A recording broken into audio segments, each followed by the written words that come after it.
Battle Through the Heavens. By Heavenly Silkworm Potato. Kabanata 1236.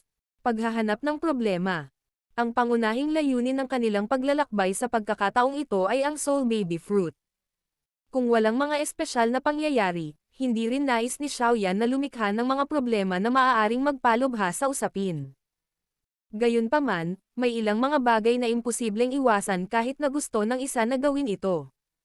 Kasunod ng lalong magandang relasyon sa pagitan ng tribo ng Heaven Demon Phoenix at ng kasalukuyang Wind Lightning Pavilion, ang huli ay naging mas mayabang. Ito ay malabo talagang isipin ang sarili bilang ang malaking boss ng apat na pavilion. Sa pagkakataong ito, pilit nilang inagaw ang campsite na nakita noon ng Falling Star Pavilion.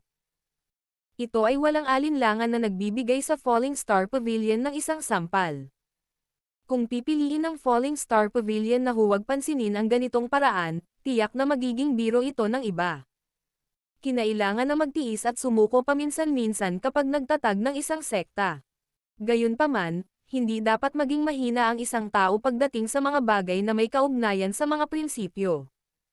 Kung hindi, ito ay hindi lamang isang malaking dagok sa reputasyon ng isang tao ngunit ito rin ay magiging sanhi ng pagbaba ng moral ng mga alagad sa loob ng sekta.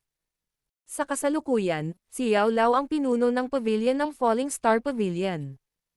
Bagamat nakaramdam ng kaunting kawalan si Xiaoyan sa titulong Junior Chief na hindi maipaliwanag na nahulog sa kanya, natural na kailangan niyang maging responsable ngayong napunta na sa kanya ang titulo. Sa pagkakataong ito, binigyan siya ni Yao Lao at Feng Zunzi ng autoridad na pamunuan ang grupo sa paglalakbay na ito. Ito ay isang uri ng pagtitiwala at pagsubok para sa kanya. Kung kaharap nila ang Hall of Soul, isang dakilang nilalang na mas malakas kaysa sa Falling Star Pavilion, maaari lang silang magtiis sa ngayon at maghintay ng pagkakataon na makapaghiganti sa hinaharap. Gayunpaman, sa puso ni Xiaoyan, ang Wind Lightning Pavilion ay hindi nagtataglay ng kwalifikasyon na maaaring maging dahilan upang siya ay umatras. Noong kararating pa lang niya sa Central Plains noon, naglakas loob siyang hamanin ang Wind Lightning Pavilion gamit lamang ang lakas ng isang dawhang. Kahit na hindi gaanong kailangang sabihin ngayon. Ang lakas ng isang Lei Zunzi ay hindi kahit isang tugma para kay Feng Zunzi. Kalimutan ang tungkol sa pagkakaroon ng dalawang tao na may lakas ng isang 3-star Dao Zun sa tabi ni Xiaoyan. Kahit na siya ay kumilos ng personal, ang Lei Zunzi na ito ay wala sa posisyon na makakuha ng anumang kalamangan. Ang aksyon na ito ni Xiaoyan ay walang alinlangan na agad na nakakuha ng suporta ng lahat ng mga batang disipulo ng Falling Star Pavilion na naroroon. Sa pagiging mga disipulo ng Falling Star Pavilion, malinaw na hindi sila mga walang kwentang tao. Gayunpaman, naranasan nila ang gayong kahihiyan sa mga kamay ng Wind Lightning Pavilion. Base sa mapusok na ugali ng mga kabataang ito, malamang napilit silang sumusulong kahit alam nilang hindi sila kalaban ng kanilang mga kalaban. Ipapaalam nila sa lahat na ang kanilang Falling Star Pavilion ay hindi isang softie. Kung hindi dahil sa mahigpit na pagsaway ng dalawang elder ngayon, malamang na matagal na silang nagpalitan ng suntok sa Wind Lightning Pavilion. Noong una, akala nila ay wala ng lugar para ilabas ang galit na ito. Sa hindi inaasahang pagkakataon, ang Junior Chief na ito, na medyo hindi pamilyar sa kanilang mga puso, ay napakainit ng sandaling lumitaw siya. Sa isang iglap, ang posisyon ni Xiaoyan sa puso ng mga batang disipulong ito ay direktang tumaas. Kung minsan, ang pagkuha ng suporta ng iba ay isang simpleng gawain. Nagulat ang dalawang elder sa harap ng aksyong ito ni Xiaoyan. Saglit silang nag-alinlangan at nakita ang matingkad na pulang mukha ng mga batang disipulo sa kanilang paligid. Ang nakatagong apoy ng demonyo sa loob ng kanilang mga puso ay tumaas din sa sandaling ito. Dam! Ang Wind Lightning Pavilion ay nagbigay sa Falling Star Pavilion ng isang sampal sa harap ng napakaraming eksperto. Kung hindi sila gumanti sa kanila, malamang na mawawala na talaga sa kanila ang mga matandang mukha nila. Bagamat hindi sila sigurado sa lakas ni Xiaoyan, malinaw na naunawaan nila ang lakas ng Little Fairy Doctor, Tian Wu Zunzi at Xiongzhan sa likod. Ang tatlong ito ay tunay na elite na si Dao Zuns. Ano ang halaga ng Lei Zunzi? Pakikinggan namin ang utos ni Junior Chief. Ang dalawang matanda ay pinagdikit ang kanilang mga kamay sa isang seryosong paraan. Pagkatapos nito, ikanaway nila ang kanilang mga kamay at nanguna sa paglipad palabas. Isang malaking grupo ng mga disipulo ng Falling Star Pavilion ang sumunod na malapit sa likuran. Ang tumataas na nakamamatay na aura na iyon ay nakakaakit ng maraming nagulat na mga tingin. Napakaraming taluktok ng bundok na nakatayo malapit sa gitnang bahagi ng Bone Mountain Range. Dahil ang lugar na ito ay malapit sa mga sinaunang labi na lumitaw, ang mas magagandang lokasyong ito ay kadalasang inookupahan ng ilan sa mas malalakas na paksayon. Ang ilan sa mga eksperto at maliliit na paksayon ay maaari lamang pumili upang maghanap ng ibang mga lugar. Ang loob ng Bone Mountain Range ay kasalukuyang puno ng mga figure ng tao. Ang malalakas na ingay at sumpa ay patuloy na umaalingaw-ngaw sa tabi ng mga tainga. Dahil sa napakaraming tao at ang lugar na ito ay hindi pinamamahalaan ng sinuman, nagresulta ito sa Bone Mountain Range na maging ganap na magulo. Ito ay napakakaraniwan para sa mga naruroon ay ipatawag ang kanilang mga kaibigan sa ilang maliit na bagay at magtatapos sa isang malaking away. Mayroong isang bundok sa mga malapit sa gitnang lugar na kasalukuyang inookupahan ng maraming figure. Isang malaking bandila ang sumasayaw sa hangin sa tuktok ng bundok. Wind Lightning Pavilion. Tatlong makintab na pilak na malalaking salita, ang naruroon dito. Kung titingnan mula sa malayo, ang watawat ay tila nangingibabaw. Sunod-sunod na nakatayo ang mga snow white na tent sa tuktok ng bundok. May mga malabo na ilang mahahabang hininga ang ibinubuga mula sa loob ng mga tolda. Maliwanag, sila ay kabilang sa ilang mas malalakas na eksperto. Sa hitsura nito, ang Wind Lightning Pavilion ay nag-activate ng napakaraming lakas para sa sinaunang labi na ito. Mayroong isang napakalaking tolda na matatagpuan sa gitna ng maraming mga tolda. Napakaraming mga eksperto ng Wind Lightning Pavilion ay nakatayo na may malamig na mahigpit na maingat na ekspresyon sa labas nito. Ang ilang mga tumatawa na boses ay paminsan-minsan ay ibinubuga mula sa loob ng tent. Wow! Ang takip sa pasukan ng tolda ay biglang hinayla at bumukas ang isang taong nakasuot ng pilak na may amoy ng alak. Ang mga nakapaligid na gwardya ay nagmamadaling yumoko at bumati nang makita ito. Hepe ng Northern Pavilion. Oo, bahagyang tumugon ang pilak na nakadamit na figure. Ang kanyang hitsura ay katulad ng sa hilagang hepe ng Wind Lightning Pavilion, si Fei Tian, na humabol kay Xiaoyan na may layuning patayin ang huli noon. Walang masyadong pagbabago sa kanya sa loob ng 2 taon na ito. Gayunpaman, ang kanyang aura ay hindi malinaw na nagiging mas mayaman. Nagkaroon ng kakaibang pakiramdam ng pagkakaroon ng kalahating paa sa susunod na antas.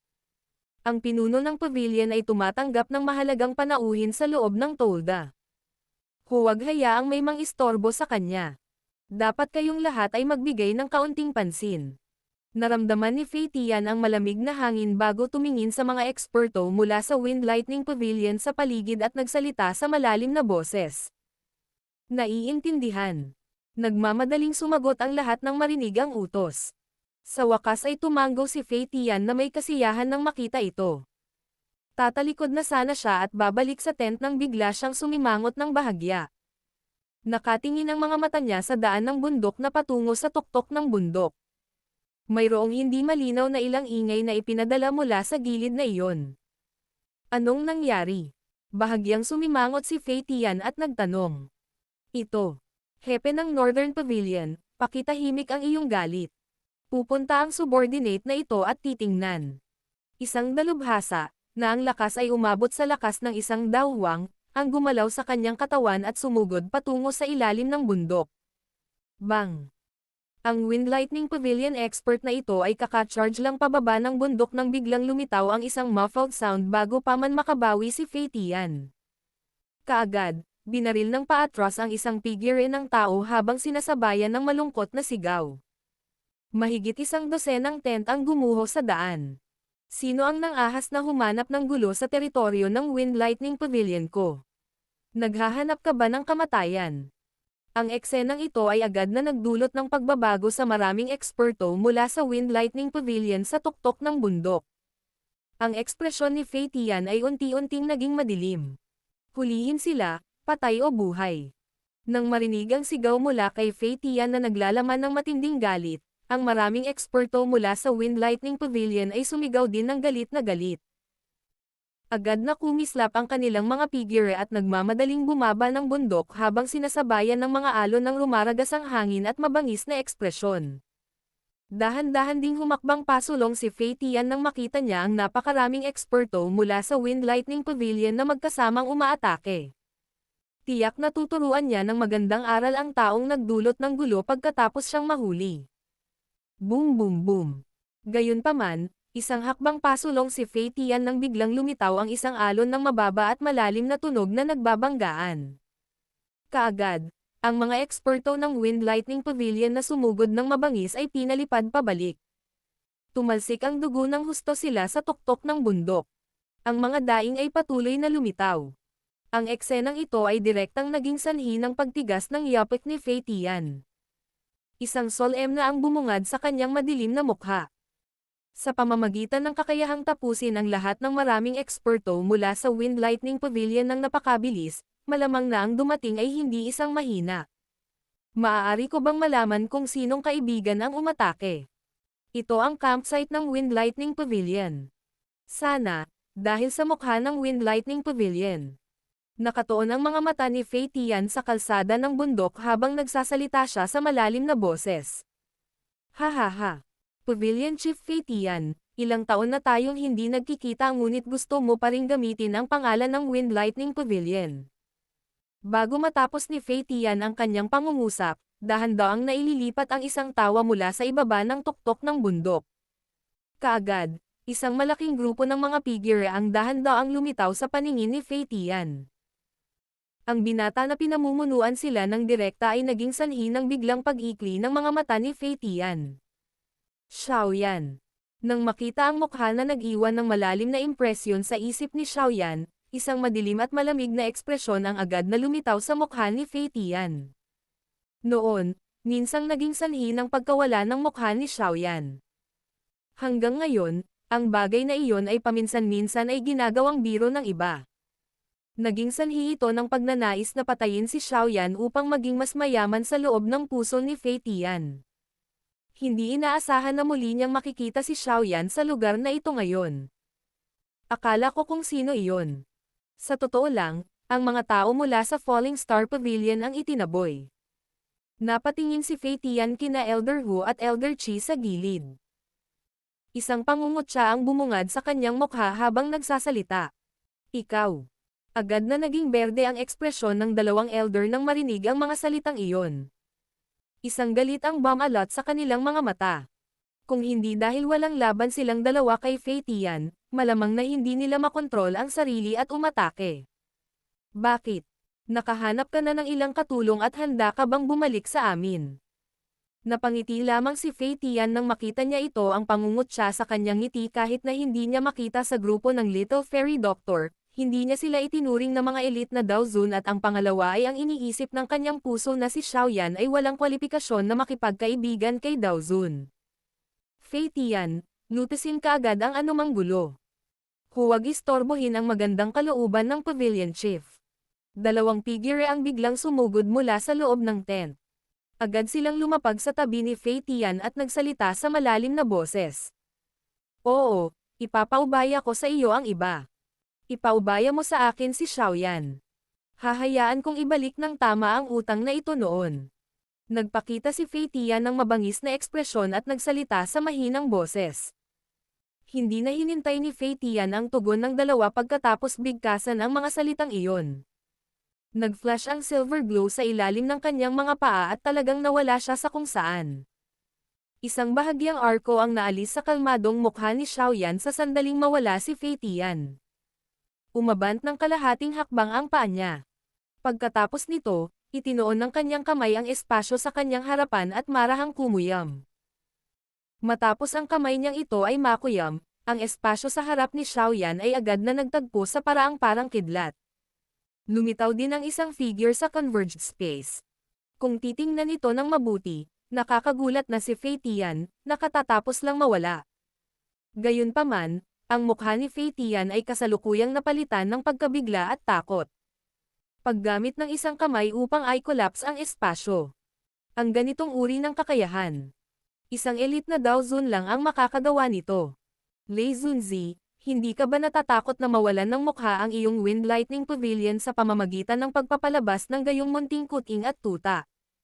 Hindi man lang binigyan ng tingin ni Xiaoyan si Fei Tian matapos napigilan ang huli gamit ang isang random na palad.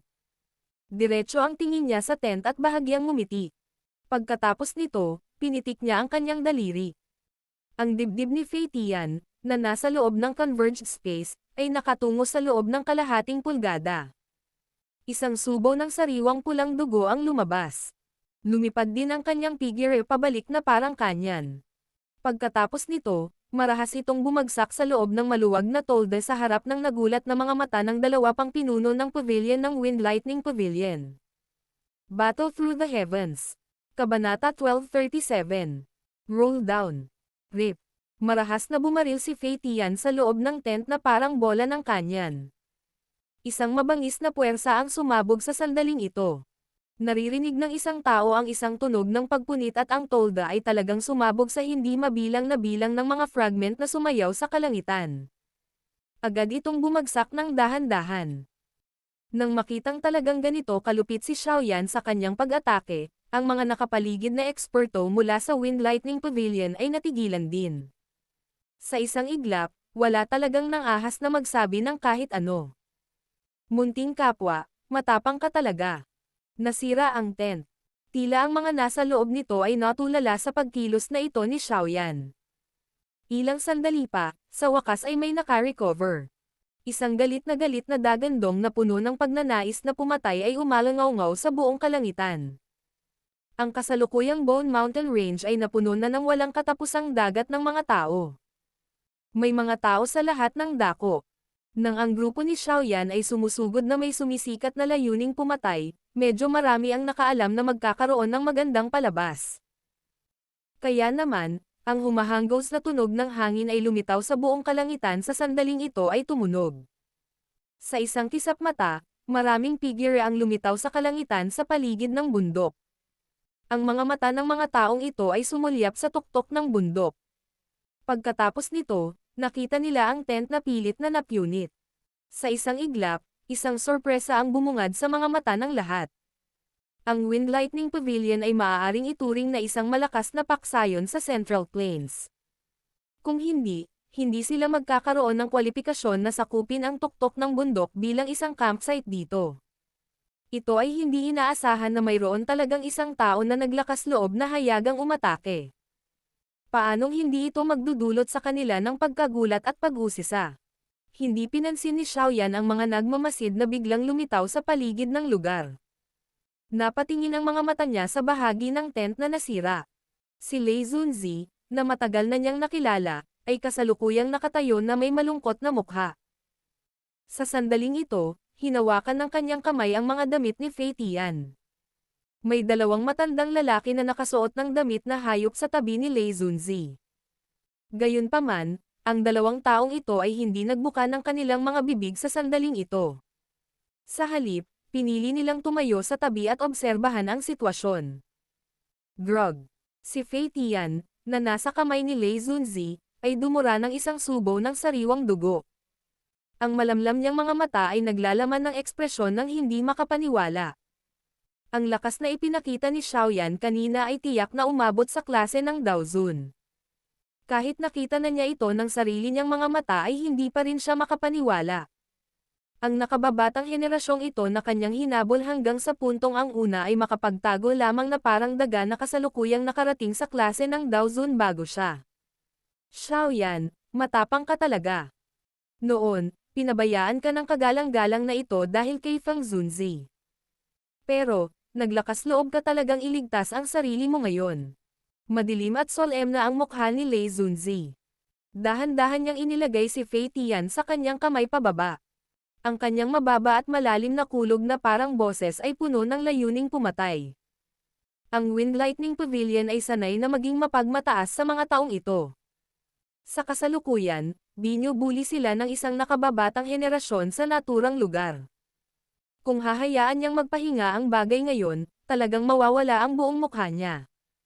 Bagamat nagsalita siya sa ganitong paraan gamit ang kanyang bibig, ang pagkabigla sa puso ni Lei Zunzi ay kasalukuyang hindi bababa kay Fei Tian. Siya ay lubos na malinaw tungkol sa lakas ni Xiaoyan noon. Ang huli ay isang nakababatang henerasyon lamang na sumulong sa klase ng Daozang. Sa oras na iyon, ang katayuan ng huli sa puso ni Lei Zunzi ay hindi mas mataas kaysa sa isang langgam. Gayunpaman, sa loob ng maiksing 2 hanggang 3 taon, ang nakababatang henerasyon mula noon ay talagang umakyat sa klase ng Daozun.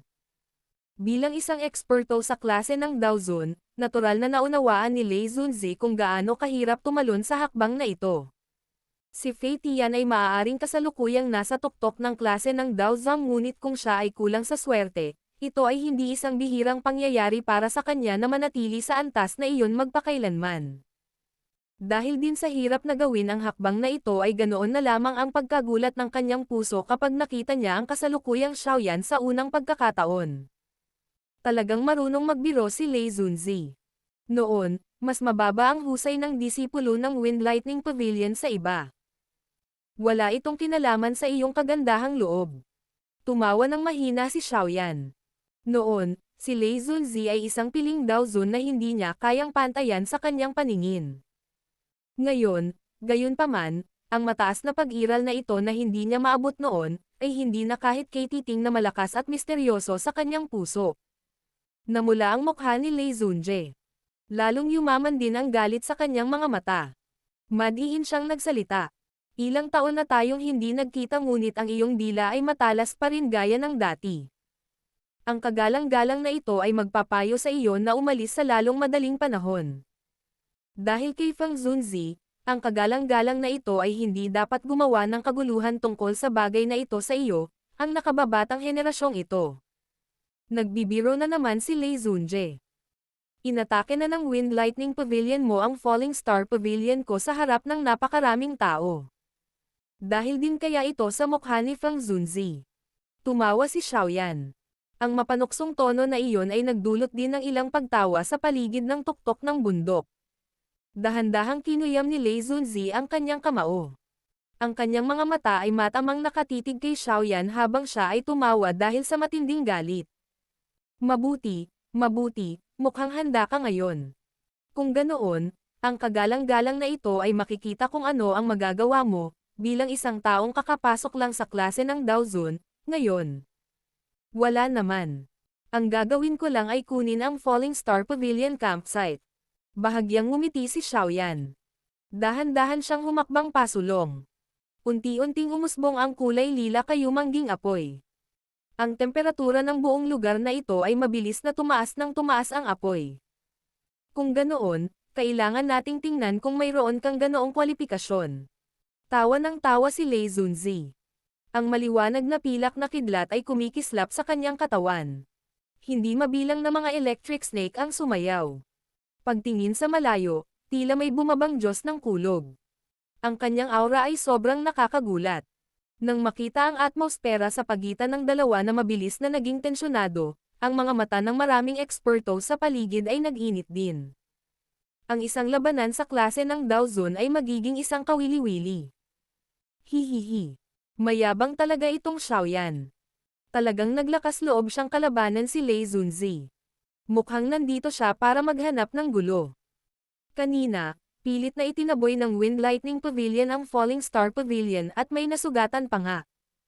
Akala ko tiyak na hindi lang lulunukin ng Falling Star Pavilion ang kasalanang ito. Hindi inaasahan na mabilis silang dumating. Hindi ganoon kadaling hanapin ang problemang ito. Hindi lang si Lei Zunzi ang naruroon sa lugar na ito. At saka, nakita mo na ba ang dalawang matandang lalaki sa tabi ni Lei Zunzi? Iyan ang mga pinuno ng tribo ng Earth Tiger at ang tribo ng Silver Moon Wolf. Sila ang subsidiary na tribo ng Heaven Demon Phoenix. Dahil sa relasyon sa pagitan ng Wind Lightning Pavilion at ng Heaven, sa tingin mo sila lang ang tatayo ni Demon at ng Heaven sa Phoenix. Sa gilid. 3 piling Daozun na ang lakas ay umabot sa rurok ng 2 bituin.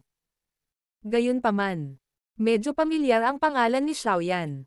Kalokohan, paanong hindi ito pamilyar? Hindi ba't iyon ang batang alchemist na naging kampyon ng Peel Gathering na isinagawa ng Peel Tower? Hindi inaasahan na lilito talaga siya sa lugar na ito pagkatapos mawala ng mahigit 1 taon. Kumilos si Xiaoyan na parang hindi niya napansin ang nakapaligid na mga mata na biglang uminit. Tumaas ang purple-brown na apoy sa kanyang katawan. Noon, ang panggigipit ng Daozun na tila hindi matatalo ay kasalukuyang hindi nakapigil sa kanya kahit kaunti. Hahaha. Ang batang kaibigan na ito. Ang usapin ngayon ay isang hindi pagkakaunawaan lamang. Ang usapin ng dalawang magkaibigan mula sa Falling Star Pavilion ay dahil lang sa sobrang irritable ng Pavilion Chief Fei Tian at sinaktan sila ng hindi sinasadya kapag umaatake. Bukod dito, ang Pavilion Chief Fei Tian ay kasalukuyang nasaktan mo. Ang mga bagay na ito ay maaaring higit pa o hindi gaanong makakabawi sa gulo ng isa't isa. Sa makatuwid, gusto kong problemayan ang batang kaibigan na tumigil sa ngalan ng Earth Tiger Tribe at Silver Moon Wolf Tribe. Anong masasabi mo? Nang lalong yumigting ang kapaligiran, sa wakas ay natatawang sabi ng isang matandang lalaki na nakasuot ng pattern ng tigre, na nanatiling tahimik sa gilid. Bahagyang napawi ang kidlat na kumikinang sa katawan ni Lei Zunjie nang marinig niyang magsalita ang matanda. Mahina siyang nagsalita. Dahil ang pinuno ng tribo ng Earth Tiger ay nagbuka ng kanyang bibig, ang kagalang-galang na sarili na ito ay natural na magbibigay sa iyo ng mukha. Ang bagay na ito. Dahil sinabi ng matandang ginoo na ito, Lei Zunzi, pakiusap. Bahagyang ngumiti si Xiaoyan. Marahan niyang iwinagayway ang kanyang kamay at ang mga disipulo ng Falling Star Pavilion sa kanyang likuran ay bumuo ng landas na patungo sa paanan ng bundok. Agad na naging malungkot ang mukha ni Lei Zunzi nang makita ang eksenang ito. Lumakas din ang ngiti sa mukha ng matanda na nakasuot ng tigre. Sabi niya, itong batang kaibigan, kailangan mo ba talagang gawin ang mga bagay sa napakatindi na paraan? Sinira ng Wind Lightning Pavilion ang reputasyon ng Falling Star Pavilion ko sa publiko. Itong matandang ginoo, balak mo bang payagan ang mukha ko na dalhin ang sampal na ito pabalik sa Falling Star Pavilion? Unti-unting nawala ang ngiti sa mukha ni Xiaoyan. Isang mabangis na kislap ang sumilay sa kanyang maitim na mga mata. Sa harap ng Xiaoyan na ito, na ang kilos ay biglang naging malakas, si Lei Zunzi at ang dalawang matanda na nakasuot ng hayop ay nagkaroon din ng kaunting pagbabago sa kanilang mga ekspresyon. Agad na bumungad sa kanilang mga mata ang lamig. Mabuting kapwa, talagang nagtataglay ka ng ganoong katapangan sa harap ng 3 Daozun. Talagang karapat-dapat kang maging kampyon sa Peel Gathering. Ang biglaang hindi karaniwang bahagyang ngiti at pagiging magalang ni Xiaoyan ay naging dahilan din ng pagkagulat ng lahat. Kaagad, may mahinang tagay ang tumunog. Wala akong pakialam kung gaano kakatanji sa mundo ng mga tao. Gayunpaman, ang lugar na ito ay ang Beast Region. Ito ay hindi isang lugar kung saan maaari kang kumilos ng masama. Naging malamig ang ekspresyon ng tigre robe ng matandang lalaki habang nagsasalita ito sa malalim na boses. Umalis ka sa lugar na ito at maaari na nating itigil ang problema. Kung hindi, kahit narito si Feng Zunzi ngayon, hahayaan kong maunawaan mo, ang nakababatang henerasyong ito, kung nasaan ang lugar na ito. Ang isa pang matandang may kulay silver na buhok na may brutal na mga mata ay nagsalita din sa isang siksik na paraan. Matapos tumunog ang kanyang mga salita, dalawang malawak at makapangyarihang aura ang biglang lumabas mula sa loob ng katawan ng dalawang iyon. Kaagad, naglaho ito na parang bagyo. Nagdulot ito ng bahagyang pagbabago sa mga ekspresyon ng mga nakapaligid na eksperto. Lahat sila ay nagmamadaling umatras. 3 piling Daozun ang nakatayo sa tuktok ng bundok na ito. Ang nakakatakot na pressure na iyon ay parang isang mataas na bundok na dumurog sa grupo ni Xiaoyan. Dahan-daang bumuga ng hangin si Xiaoyan nang harapin ang nakakatakot na pressure na ito. Kaagad, muli siyang humakbang ng 2 hakbang pasulong sa harap ng mga mata ng lahat. Patuloy pa rin ang pagturo ng kanyang daliri patungo sa paanan ng bundok. Isang mababa at malalim na boses ang umalangaw-ngaw sa tabi ng mga tainga ng lahat na parang kulog. Ito na ang huling beses na sasabihin ko ito.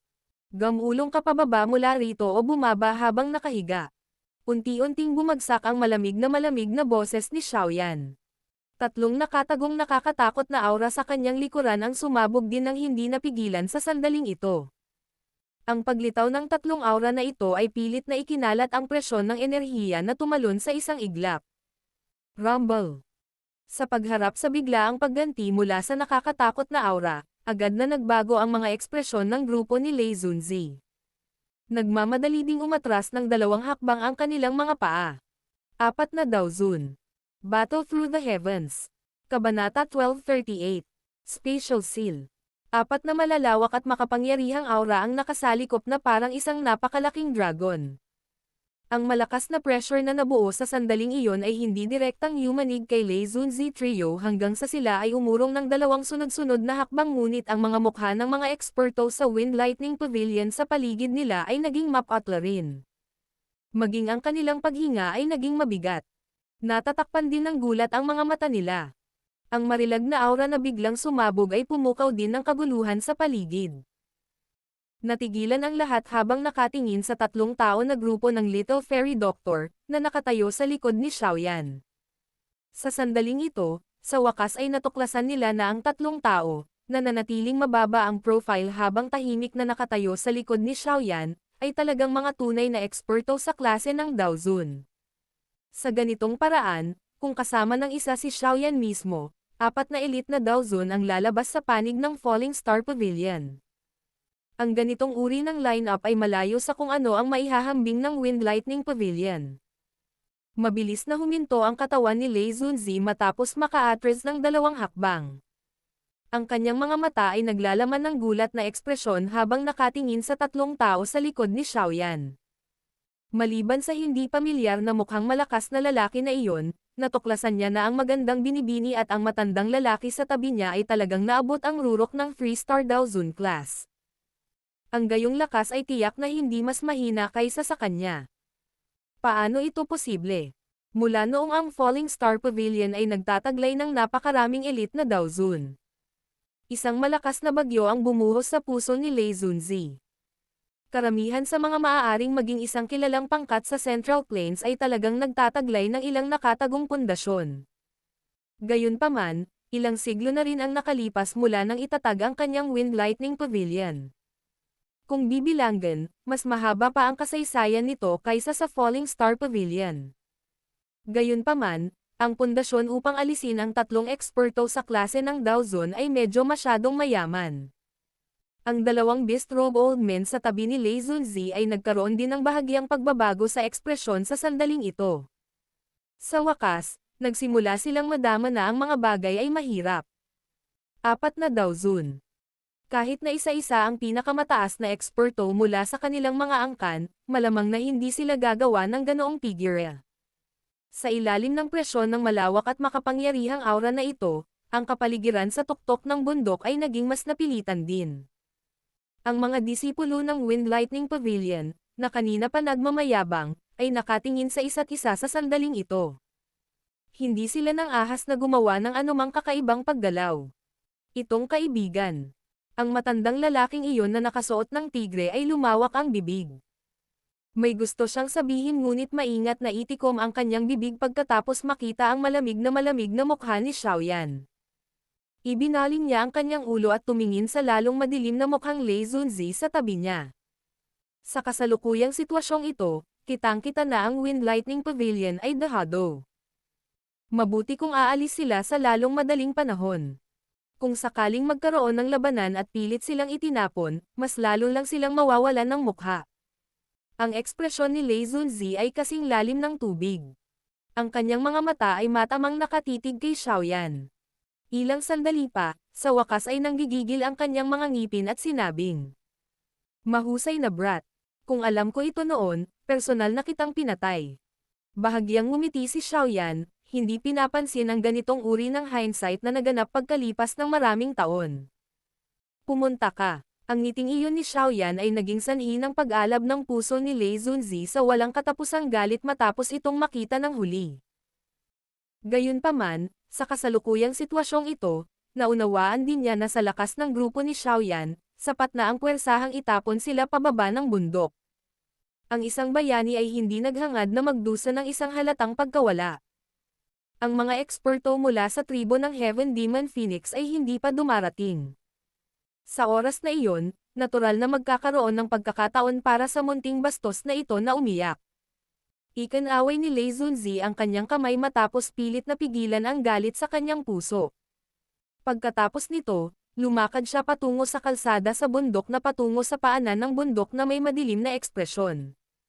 Ang maraming mga disipulo ng Wind Lightning Cloud sa likod niya ay nagtago rin ng kanilang mga tolda sa paraang nanlulumo bago sumunod sa kanya tulad ng mga aso na nawalan ng kanilang mga tahanan. Xiaoyan, masyado pang maaga para maging masaya ka.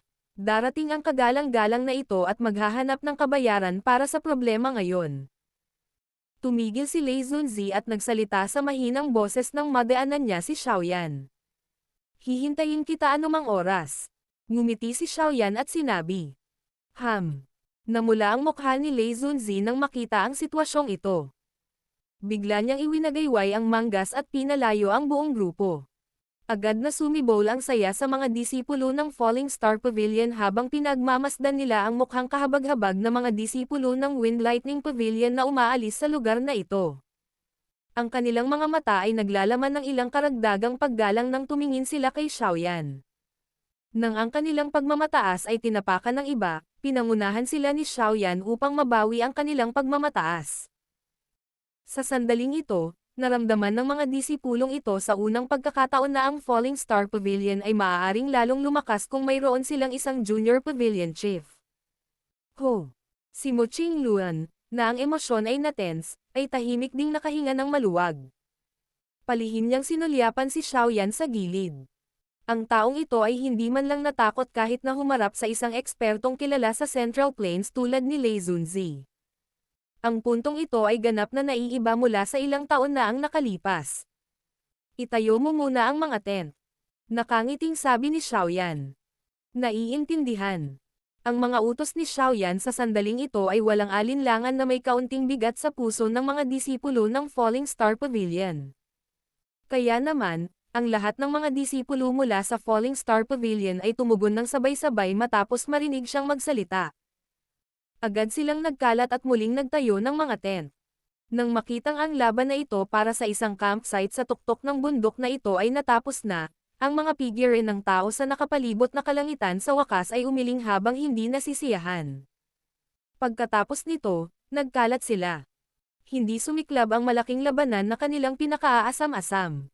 Nagdulot ito ng kaunting depresyon sa kanila. Xiaoyan, bagamat tinakat natin ang Wind Lightning Pavilion ngayon, tiyak na ayaw nilang durugan ang kanilang mga ngipin at lumunin sila. Kaya't dapat kang mag-ingat. Paalala ni Mo Qingluan. Oo, bahagyang tumanggaw si Xiaoyan. Sinabi niya, ang pangunahing layunin natin ay ang Soul Baby Fruit. Ano man ang mangyari, dapat nating makuha ang bagay na ito. Kung gusto talaga ng Wind Lightning Pavilion na makialam, hindi nila tayo dapat sisihin sa pagiging walang awa. Dahan-daang tumanggaw si Mo Qingluan habang tinitingnan ang lamig na kumikislap sa batang mukha. Sinabi niya, hindi ako nag-aalala tungkol sa Wind Lightning Pavilion. Ang lugar na ito ay kung tutuusin sa Beast Region. Ang Wind Lightning Pavilion ay may magandang relasyon sa Heaven Demon Phoenix. Kung sila ay makikialam sa oras na iyon, haharapin natin ang sitwasyon ng naaayon kapag lumitaw ang gulo. Kahit na hindi nangyari ang kaganapan ngayon, sisalakay pa rin ang Heaven Demon Phoenix kung titignan nila akong nakakasira ng paningin. Biglang ngumiti si Xiaoyan. Dahan-dahan siyang naglakad patungo sa gilid ng tuktok ng bundok. Naningkit ang kanyang mga mata habang nakatingin sa gitna ng bulubundukin. Ang direksyong iyon ay ang lugar kung saan lumitaw ang mga sinaunang labi sa oras na ito. Bahagyang tumanggaw si Xiaoyan.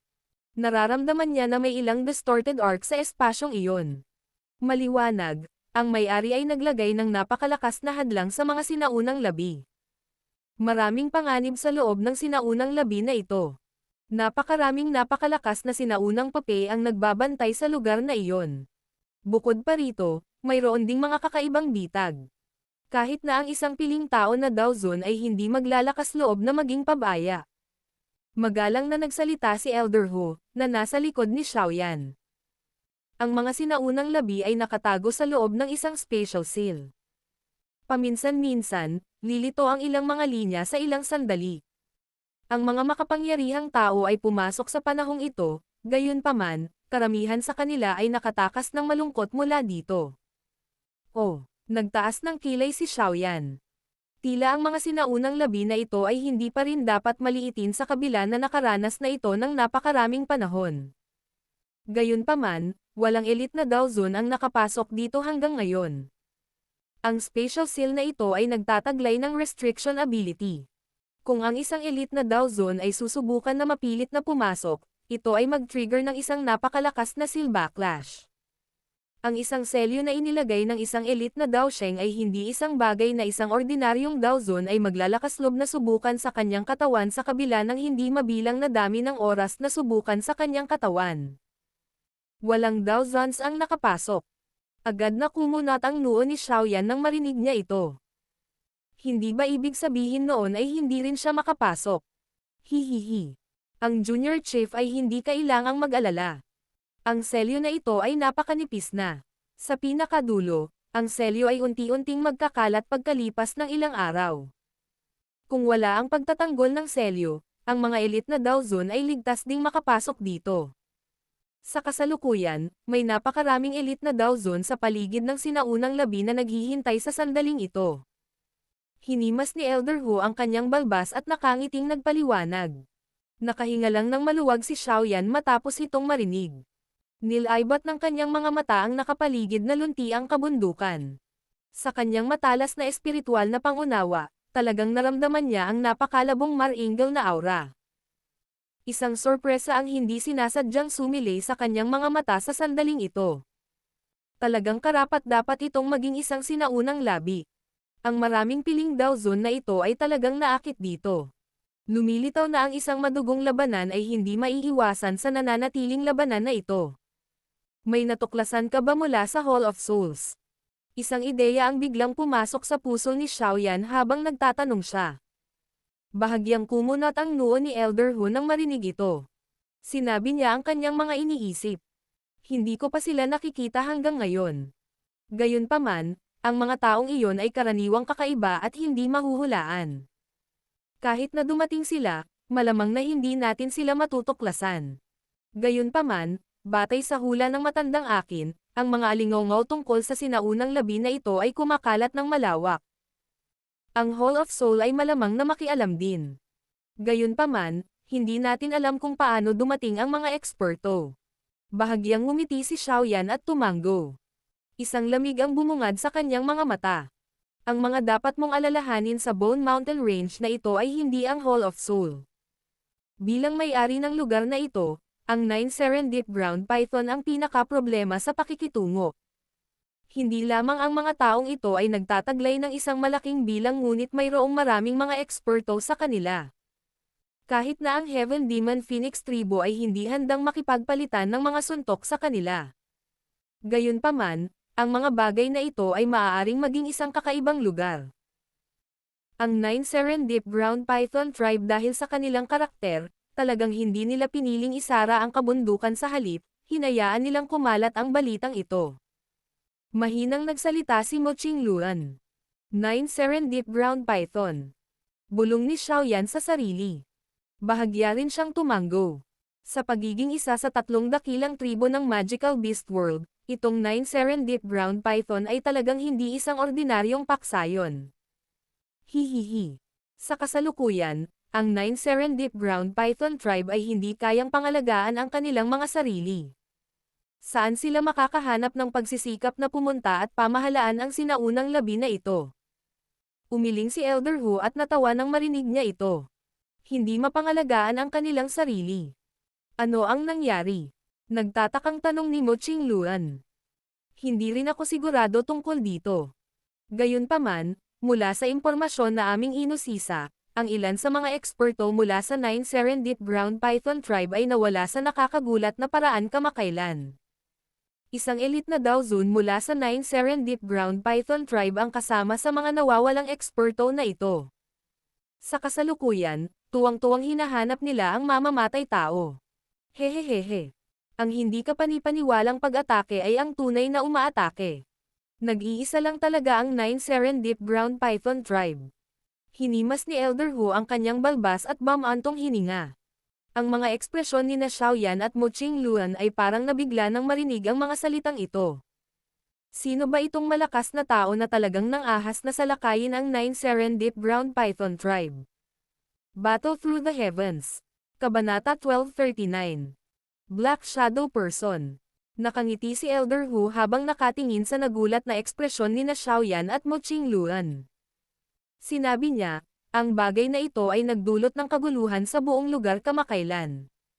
Maraming tao ang labis na nag-usisa kung anong uri ng dakilang nilalang ang mamamatay tao na iyon. Talagang naglakas loob siyang salakayin ang 9 Serendip Ground Python, ang lokal na pinuno ng Beast Region na ito. Talagang nakaaantig ang isang bagay na hindi dapat hawakan ng isang tao. Bahagyang tumanggaw si Xiaoyan.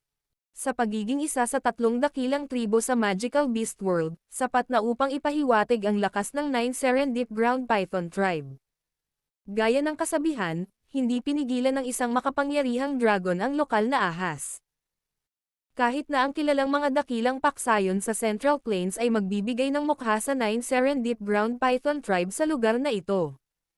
Maliban kung ang isip ng isang tao ay medyo baliw, kung hindi, hindi siya madaling masaktan.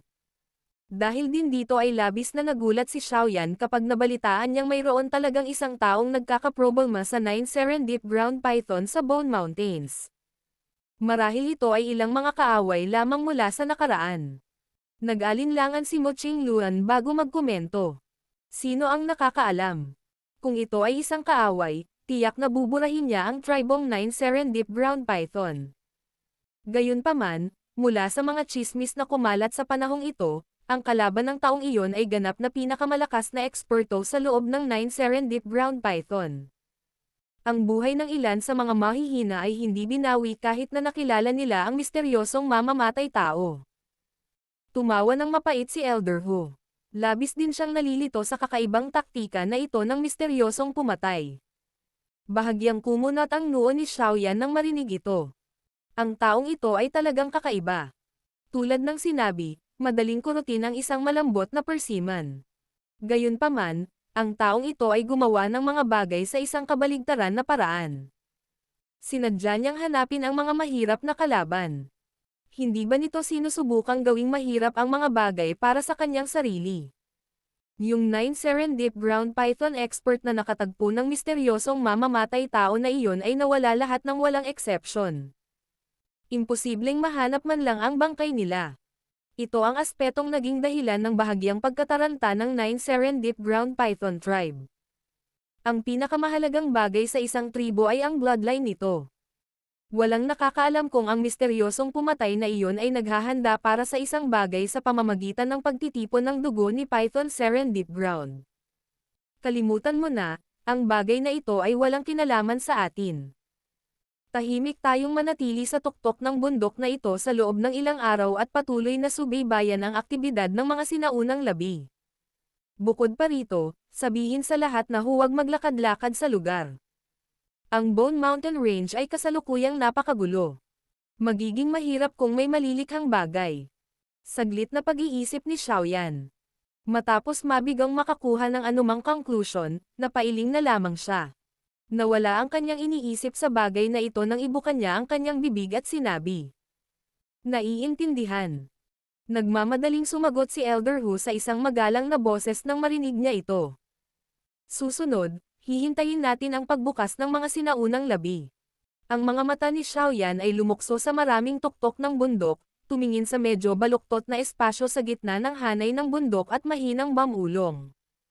Matapos itaboy ang mga tao mula sa Wind Lightning Pavilion, ang grupo ni Xiaoyan ay tumira at muling nagtayo ng tent sa tuktok ng bundok na ito. Sa mga sumunod na araw, sinunod ng mga disipulo mula sa Falling Star Pavilion ang utos ni Xiaoyan.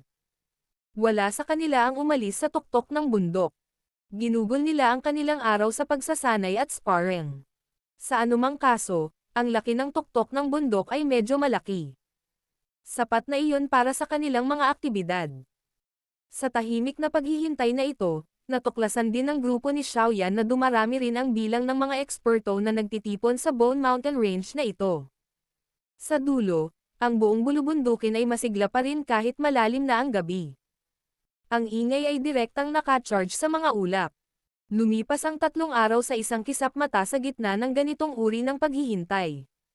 Sa loob ng 3 araw na ito, ang Wind Lightning Pavilion, na itinaboy sa isang kahabag-habag na paraan, ay hindi dumating at naghahanap ng gulo.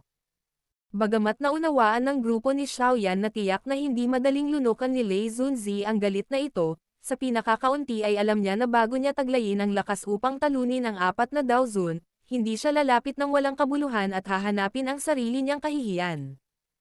Ang lahat ay dumaraan sa 3 araw na ito sa tuktok ng bundok. Hindi sila nang istorbo ng sinuman at walang nang istorbo sa kanila. Ang mahinahong paghihintay ay walang alinlangan na mas mahusay kaysa sa nakapalibot na bulubundukin na puno ng nagninangas na mainit na labanan. Sa unti-unting paglipas ng 3 araw, ang baluktot na espasyo sa gitna ng bulubundukin ay lalong naging manipis.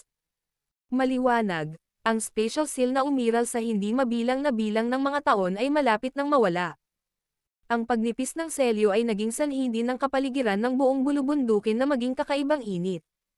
Sa ilalim ng pang-akit ng mga sinaunang labi, lumilitaw na ang lahat ay mas mainit ang ulo. Kahit na ang pinakamaliit na salungatan ay agad na dadalhin sa isang buhay at kamatayan na labanan.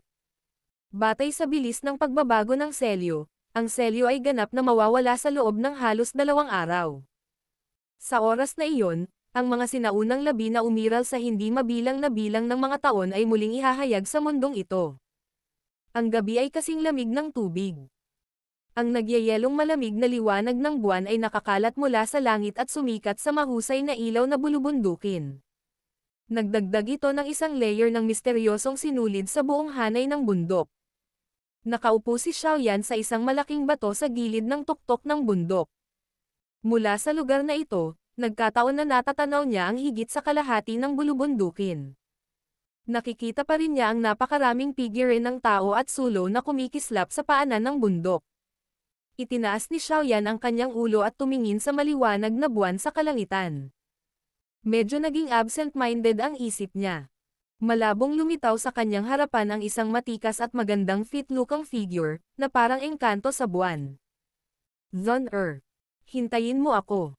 Kapag nalutas ko na ang isyo ng katawan ng guro, magsisimula akong maglakbay sa Guklan.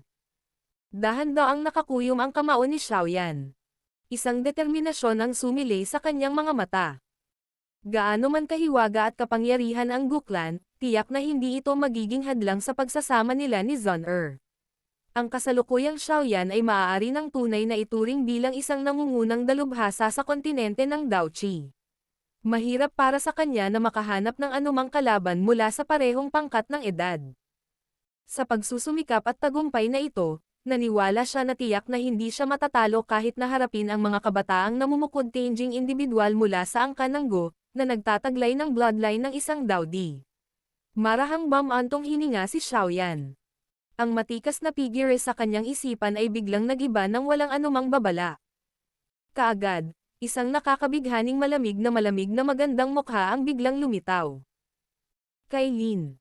Isang masalimuot na mapait na ngiti ang lumitaw sa mukha ni Xiaoyan habang ang isang maganda at kaakit-akit na mukha ay sumilay sa kanyang isipan. Mahina siyang bamulong. Siguro. Ang batang iyon sa kanyang sinapupunan. Ipinanganak na ba siya? Sa sandaling naisip niya ito, naramdaman ni Xiaoyan na parang naantig ang isang mahigpit na tali sa kaibuturan ng kanyang puso. Sa hindi inaasahang pagkakataon, malapit nang maging ama ang kasalukuyang siya. Iniisip niya kung ang kanyang ama ay isusuot ang kanyang kaligayahan sa kanyang mga kilay kung alam niya ito. Shi. Isang bahagyang tunog ng paghahati ng hangin ang biglang umalangaw-ngaw sa kalangitan sa gabi habang si Xiaoyan ay wala sa sarili. Maaaring mahina ang tunog na ito ngunit naramdaman pa rin ito ni Xiaoyan, na may matinding kamalayan. Kaagad, lumingon siya at nakita ang isang itim na figure na sumisid pababa mula sa kalangitan sa gabi na parang matandang agila. Ang magkabilang kamay ng taong ito ay pinagdikit at ang isang tolda ay naglabas ng tunog ng pagkasira. Matapos masira ang tent, ipinakita nito si Zian, na mahimbing na natutulog sa loob nito. Gayunpaman, ang pangunawa ng huli ay medyo malakas. Bigla niyang nanlaki ang mata niya nang masira ang tent. Nabigla ang naramdaman niya nang mapatingin siya sa itim na anino na tumama. Kasunod nito, mabilis siyang umatras gamit ang maliliit niyang paa. Sino ka, magnanakaw? Nagulat si Xiaoyan. Agad na bumungad sa kanyang mga mata ang galit. Hinampas ng kamay niya ang malaking bato sa ilalim ng katawan niya. Pagkatapos nito, ang kanyang katawan ay lumipad palabas na parang isang malaking ibon at sumugod patungo sa taong itim na anino. Nang lumapit si Xiaoyan, unti-unti niyang napagtanto na ang laki ng itim na anino ay malinaw na maislan at maliit. Malabo pang ang nakikita ng isa ang ilang kurbadong nabuo sa kanyang mga damit. Ipinahiwatig nito ang kanyang background. Isang mabangis na multo na parang maskara ang isinuot sa kanyang mukha, dahilan upang magmukhang kakaiba siyang misteryoso. Lumitaw ang itim na anino na iyon na parang hindi niya narinig ang sigaw ni Lindong. Isang kakaibang berdeng ilaw ang biglang sumiklab mula sa ilalim ng maskara ng multo. Ang berdeng ilaw na ito ay kumislap at nagliwanag sa mukha ni Ziyan, na umaatres. Naramdaman ni Ziyan na naging malabo ang kanyang paningin nang lumiwanag ang liwanag. Maging ang kanyang isip ay naging medyo absent-minded. Roar! Isang purple na chi ang biglang bumalot sa kanyang mukha habang ang isip ni Ziyan ay absent-minded. Lumitaw ang kalahating talampakan ang haba na purple dragon. Kaagad, pumulupot ito at umangat habang umaatungal na galit patungo sa langit. Ang dagandong ng dragon ay tumaas sa isang marilag na paraan at ang berdeng ilaw ay bumagsak halos kaagad. Pag! Bakit hindi ahas? Ang itim na anino na iyon na may maskarang multo ay agad na natigilan nang makita niya ang purple dragon sa mukha ni Ziyan. Kaagad, isang bahagyang natulala na boses ang tumunog. Bang! Agad na nagkawatak-watak ang tatlong tent sa paligid ng buong lugar habang nagulat ang itim na anino. Ang Little Fairy Doctor, Tian Wozunzi at Shongzan ay kumislap at nagpakita. Nakita nila ang taong itim na anino na umaatake kay Ziyan sa isang sulyap. Lahat ng ekspresyon nila ay bahagyang nagbago. Bantayan mo si Ziyan. Sumigaw si Xiaoyan sa malalim na boses. Gumalaw ang kanyang katawan at humarap siya sa taong itim na anino. Kinuyam niya ang kanyang kamay at ang kulay ube kayumangging apoy ay pinagsama-sama sa isang malaking kamay na marahas na hamampas patungo sa ulo ng huli. Ang itim na anino ay nagmamadaling umatras nang harapin itong mabangis na pag-atake ni Xiaoyan. Isang kakaibang berdeng glow ang kumislap sa ilalim ng ghost mask. Madali nitong natanggap ang malaking kamay ng apoy. Kaagad, gumalaw ang figure at mabilis na tumakbo palabas ng tuktok ng bundok. Maliwanag, alam din niya na walang kabuluhan ang manatili pa. Gusto mong umalis. Nalukot ang mukha ni Xiaoyan nang makita niya ito. Masyadong kakaiba ang taong ito. Bukod dito, malinaw na si Ziyan ang target niya. Kung hindi siya nahuli at nagtatanong sa kanya, tiyak na magkakaroon ng maraming problema sa hinaharap. Ang pilak na ilaw ay kumislap sa ilalim ng mga paa ni Xiaoyan habang ang ideyang ito ay kumikislap sa kanyang puso. Pagkatapos nito, mabilis nitong hinabol ang taong itim na anino. Gumalaw ang kanyang katawan at lumitaw siya sa ulo ng huli. Kumalat ang apoy sa kanyang kamao nang muli itong marahas na binasag. Nang maramdaman ang mabangis na hangin na sumabog mula sa itaas ng kanyang ulo, muling kumislap ang berdeng ilaw sa ilalim ng maskara ng multo ng taong itim na anino. Kaagad, isang malakas na itim na anino ang biglang lumitaw sa kanyang likuran sa kakaibang paraan. Tinakpan ng itim na tubig ang kamao ng figurang ito habang agad itong naghagis ng marahas na suntok na bumangga sa apoy na suntok ni Xiaoyan. Bang! Isang nakakatakot na bagyo ang kumalat ng magsalpukan ng dalawang kamao. Nang inig ang katawan ni Xiaoyan at napaatras siya ng ilang hakbang. Ang malakas na figure ng tao na iyon ay umatras ng dalawang sunod-sunod na hakbang bago nang inig ang kanyang katawan at muling nawala sa kakaibang paraan. Sa oras na gumaling si Xiaoyan, ang taong itim na anino ay sumugod na sa malawak na malalim na kabundukan. Sa takip ng gabi, nawala siya sa isang kisap mata. Battle Through the Heavens. Kabanata 1240. Pagbubukas ng mga labi. Si Xiaoyan ay nasuspine sa kalangitan sa gabi. Tumingin ang kanyang mga mata sa lugar kung saan nawala ang itim na anino. Bahagya siyang kumunot ang noo. Ang taong ito ay hindi direktang nakipagpalitan ng suntok sa kanya. Sa makatuwid, hindi niya nagawang suriin ang lakas ng kabilang partido.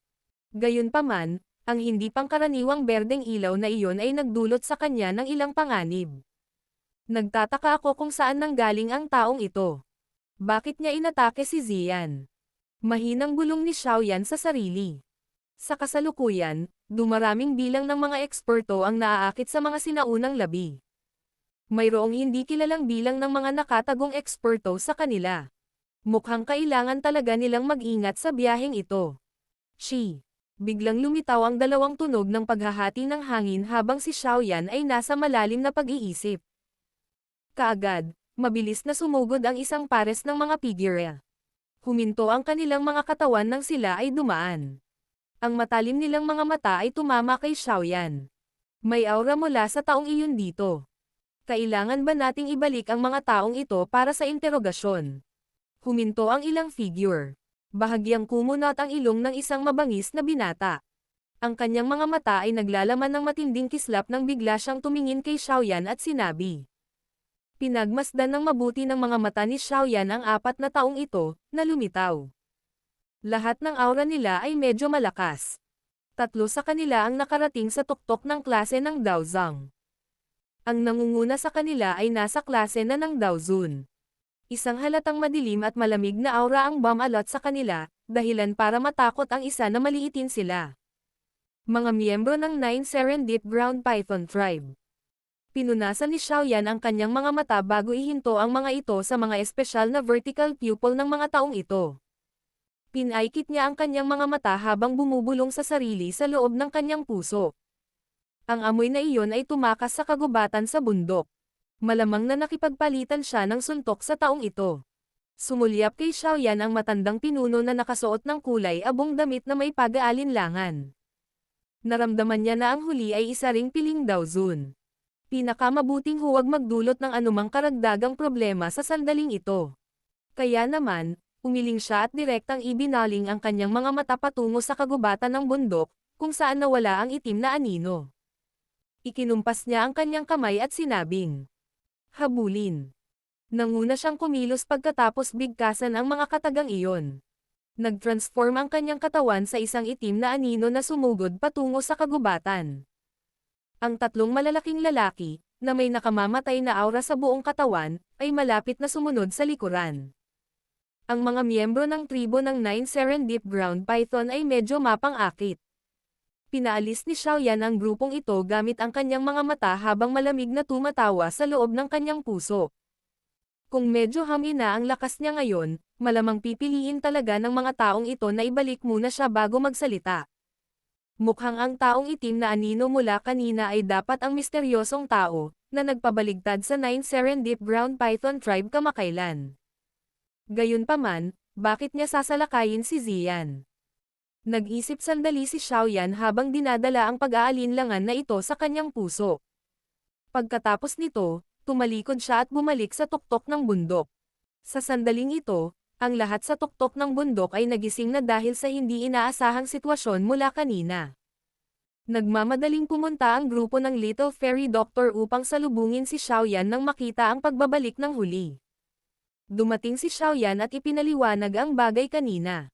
Natigilan ang lahat ng mabalitaan nilang ang umatake kanina ay ang misteryosong pumatay, na nagdulot ng kaguluhan kamakailan. Hindi ba sinasadya ng taong iyon ang 9 Serendip Ground Python Tribe? Bakit bigla niyang tinoon ang atensyon kay Zian? Bahagyang itinaas ni Little Fairy Doctor ang kanyang mga kilay at mahinang nagtanong. Umiling din si Xiaoyan. Sumulyap siya kay Zian at tumawa. Marahil ang kabilang partido ay itinuring ang babaeng ito bilang isang 9 Serendip Ground Python. Po, sino ang mabahong malalaking ahas? Napakunot ng noo si Zian. Agad niyang kinusat ang kanyang mga kilay at isang mataimtim na ekspresyon ang bumungad sa kanyang maliit na mukha. Ang sabi niya, nang sumikat ang berdeng ilaw mula sa lalaking iyon kanina, pakiramdam ko ay halos kontrolado na ako nito. Gayunpaman, maswerte na mayroon akong proteksyon mula sa aking kadugo. Kahit na hindi ako lubos na makokontrol sa kanya, mawawala pa rin ang aking kakayahan sa pagtatanggol sa maikling panahon. Ang grupo ni Xiaoyan ay malinaw na nagulat nang marinig nila ang mga salitang ito. Si Ziyan ay nakipag-ugnayan lamang sa taong itim na anino kanina. Ngunit siya ay halos kontrolado ng kabilang partido. Kakaiba talaga ang taong ito. Sa totoo lang kaya niyang kontrolin ang isip ng isang tao.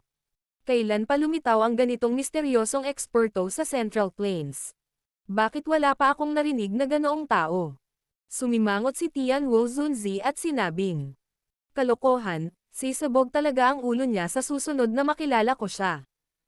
Kung may mangyari sa munting lola na ito, malalagay din sa gulo ang matandang ako. Nagmura si Xiongzhan. Inihayag ni Xiaoyan ang isang pagpapahayag ng malalim na pag-iisip. Nakipagpalitan siya ng tingin sa Little Fairy Doctor at mahinang sinabi. Dapat iwasan ni Ziyan ang pagtakbo sa panahong ito. Susundan niya tayo. Masyadong kakaiba ang taong ito. At saka, hindi niya alam ang pinanggalingan. Hindi natin siya dapat pahintulutan na magkaroon ng anumang pagkakataon. Base sa hula ko, ang mga eksperto mula sa 9 Serendip Ground Python Tribe, na nawala, ay malamang na kontrolado niya. Ano?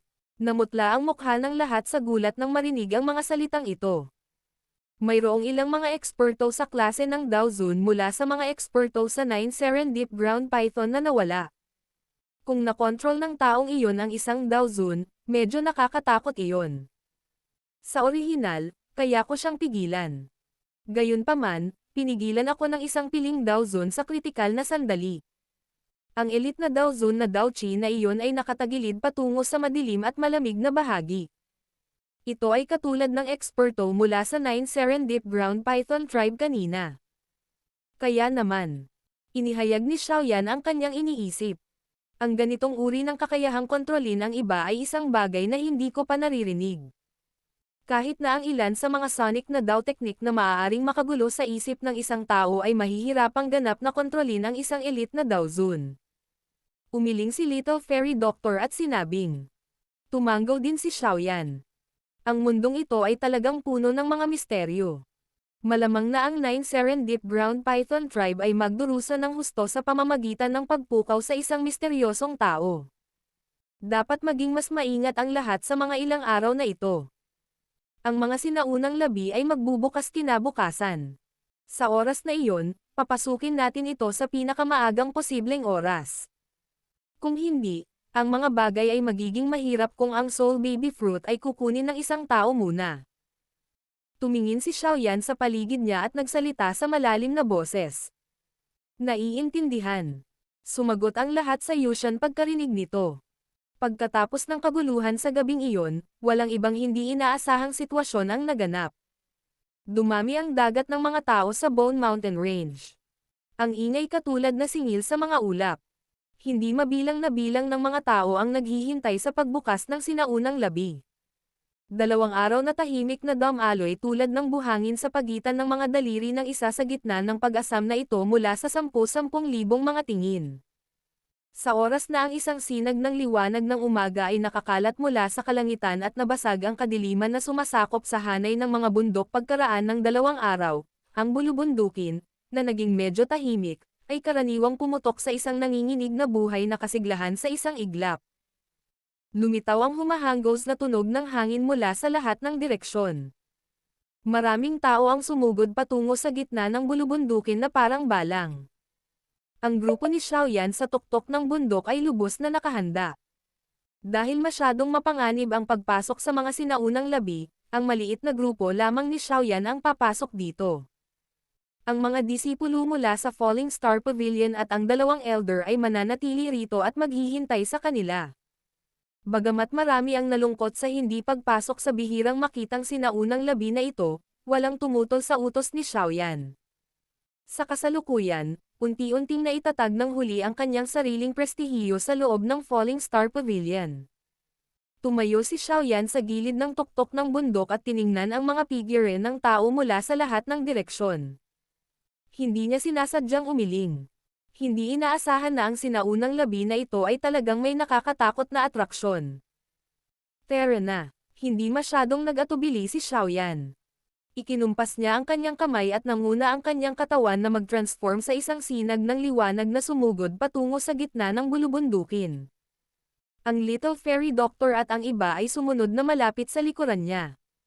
Sa sandaling ito, ang isang kasiglahan na medyo nakakagulat ay walang alinlangan na sumabog sa Bone Mountain Range. Ang pinagmulan ng life force na ito ay ang hindi mabilang na bilang ng mga tao na lumilipad sa hangin. Sa ilalim ng ganitong uri ng nakakatakot na kapaligiran, maging ang uri ng madilim at malamig na aura na natatangi sa Bone Mountain Range ay pilit na nabawasan. Sa pambihirang persepsyon ni Xiaoyan, naramdaman niya ang malabong aura sa paligid ng bulubundukin, na matagal ng tahimik, na nagsisimulang gumalaw sa sandaling ito. Sila ay naging maraming sinag ng liwanag na nagmamadaling pumunta sa tuktok ng bundok. Ang sinaunang labi na ito ay talagang magkakaroon ng matinding laban. Maging si Xiaoyan ay hindi sinasadyang huminga ng mahina nang maramdaman ang lakas ng aura na ito. Ang hirap ng pagsisikap na matagumpay na makuha ang Tian class na Dao technique sa harap ng maraming ekspertong ito ay medyo malaki. Hindi mahirap isipin kung anong uri ng madudugong labanan ang sasabog sa Bone Mountain Range na ito upang makuha ang Tian class na Dao technique. Ang tuktok ng bundok na kinaroroonan ng grupo ni Xiaoyan ay malapit na sa gitna ng bulubundukin. Kaya naman, pagkaraan ng ilang minuto lamang, isang baluktot na espasyo ang lumitaw sa harap ng mga mata ng kanilang grupo. Gumalaw ang katawan ni Xiaoyan habang pinagmamasdan ang distorted space sa isang maikling distansya sa kanyang harapan. Napadpad siya sa isang napakalaking puno. Matapos walisin ang kanyang mga mata, sa wakas ay napagtanto niya na ang lugar na ito ay may 500 kilometrong malaking palanggana. Gayunpaman, ang kasalukuyang palanggana ay napuno na ng hindi mabilang na bilang ng mga makakapal na buto. Kung titingnan mula sa malayo, ang dagat ng makakapal na puting buto ay tila nakasisilaw. Nagdulot ito ng pakiramdam ng isa na parang tatayo ang mga pores ng isa. Sa sandaling ito, ang ilang makapal na tao na mga figure ay nakatayo sa paligid ng dagat ng mga buto. Maraming nagiinit na mga mata ang nakatitig ng mabuti sa baluktot na espasyo sa loob ng dagat ng mga buto. Sa sandaling mawala ang spatial seal na iyon, ang hindi mabilang na bilang ng mga tao ay patuloy na susulong tulad ng isang malaking alon. Nilaybot ng mga mata ni Xiaoyan ang nakapalibot na dagat ng mga tao. Pagkatapos nito, huminto ito sa ilang lugar. Medyo solemn na ang mga mata niya. Matapos ang isang maikling sulyak, natuklasan niya na mayroong hindi bababa sa 5 piling 3-star Dao Zone. Ang isang klase ng Tian na Dao technique ay talagang nagtataglay ng walang katapusang pang-akit. Kahit na ang mga elite na Dao Zones ay hindi makayanan ang pang-akit na ito. Marahan na bamantong hininga si Xiaoyan sa kanyang puso. Nagtataglay din siya ng ilang pagnanais para sa Tian class na Dao technique. Gayunpaman, naiintindihan din niya sa loob ng kanyang puso kung gaano kahirap na matagumpay na agawin ang klase ng Tian na Dao technique mula sa ganitong uri ng lugar. Magiging magnet sa gulo ang may-ari nito. Kahit na ang isang elite na si Dao Zun ay kukuha ng Tian class na Dao technique, kung matagumpay ba siyang makaalis sa Bone Mountain Range na ito ay isang katanungan din. Nagtataka ako kung ang aking Annihilation Lotus Flame o ang klase ng Tian na Dao technique ay mas malakas. Kinusat ni Xiaoyan ang kanyang mga mata. Isang pagtataka din ang bumangon sa kanyang puso. Bang! Ang buong kalangitan na ito ay biglang sumabog sa bahagyang alon habang si Xiaoyan ay tahimik na nag-iisip sa loob ng kanyang puso. Ang mga mata ng hindi mabilang na bilang ng mga tao ay biglang lumingon sa dagat ng bones. Ilang ripples na ang nabuo sa kalawakan doon. Ang mga sinaunang labi ay muling makikita ang liwanag ng araw.